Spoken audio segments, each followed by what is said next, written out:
രാത്രി 10 മണിക്ക് തുടങ്ങിയ വിശപ്പാണ് കേട്ടോ. അവസാനം ഞാനത് നിർത്തി വെച്ചത് ഇതിലാണ് കേട്ടോ. അപ്പോൾ നമുക്ക് നല്ലൊരു കാടമുട്ടൻ്റെ ബിരിയാണി ഉണ്ടാക്കാം. അപ്പോൾ ആദ്യം തന്നെ നമുക്ക് കാടമുട്ട വേവിക്കാൻ വെക്കാം. ഇനി കുക്കറിലേക്ക് വെളിച്ചെണ്ണ ഒഴിച്ച് ഇഞ്ചി വെളുത്തുള്ളി പേസ്റ്റ് ചേർത്ത് കൊടുക്കാം. ഇനി നമുക്ക് ആവശ്യമുള്ള ഉള്ളിയും പിന്നെ തക്കാളിയും ഇട്ട് കൊടുത്ത് കുറച്ച് ഉപ്പും കൂടി ഇട്ട് കൊടുത്ത് നന്നായിട്ട് തന്നെ ഒന്ന് മിക്സ് ചെയ്ത് കൊടുക്കാം. ഇനി ഇതൊന്ന് അടച്ച് വെച്ച് ഒരു 3 വിസിലടിക്കുന്നത് വരെ നമുക്കിതൊന്ന് അടച്ച് വെച്ച് വേവിക്കാം.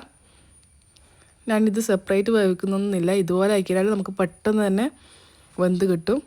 അങ്ങനെ ഇതാ 3 വിസിലിന് ശേഷം നമുക്കിനി ഇതിലേക്ക് മഞ്ഞൾപ്പൊടി ചേർത്ത് കൊടുക്കുക. ഇനി കുറച്ച് കുരുമുളക് പൊടിയും പിന്നെ ഗരം മസാലയും കുറച്ച് ചിക്കൻ മസാലയും പിന്നെ ആവശ്യത്തിന് ഉപ്പിന് വേണ്ടിയിട്ട് നമുക്ക് ചിക്കൻ സ്റ്റോക്കും കൂടി ഇട്ട് കൊടുക്കാം. ഇനി നമുക്ക് ആവശ്യമുള്ള വെള്ളവും ഒഴിച്ചു കൊടുക്കാം. ഞാനിവിടെ 1 കപ്പ് അരിക്ക് 1.5 കപ്പ് വെള്ളമാണ് കേട്ടോ എടുക്കുന്നത്. ഇനി കുറച്ച് നെയ്യും പിന്നെ നമ്മൾ കഴുകി വെച്ച നെയ്ച്ചോറിൻ്റെ അരിയും കൂടി ഇട്ട് കൊടുക്കുക. ഇത് നന്നായിട്ട് ഇതൊന്ന് മിക്സ് ചെയ്ത് കൊടുത്ത് നമ്മൾ വേവിച്ച് വെച്ച മുട്ട കൂടി ഇട്ട് കൊടുക്കുക. ഇനി നമുക്ക് ആവശ്യമുള്ള മല്ലിച്ചപ്പും കൂടി ഇട്ട് കൊടുത്ത് ഇതൊന്ന് അടച്ച് വെച്ച് കറക്റ്റ് ഫുൾ ഫ്ലെയിമിൽ 2 വിസിലടിക്കുന്നത് വരെ ഇതൊന്ന് അടച്ച് വെക്കുക. അപ്പോൾ 2 വിസിലിന് ശേഷം ഇതാ നല്ല അടിപൊളി കാടമുട്ട ബിരിയാണി റെഡി ആയിട്ടുണ്ട്.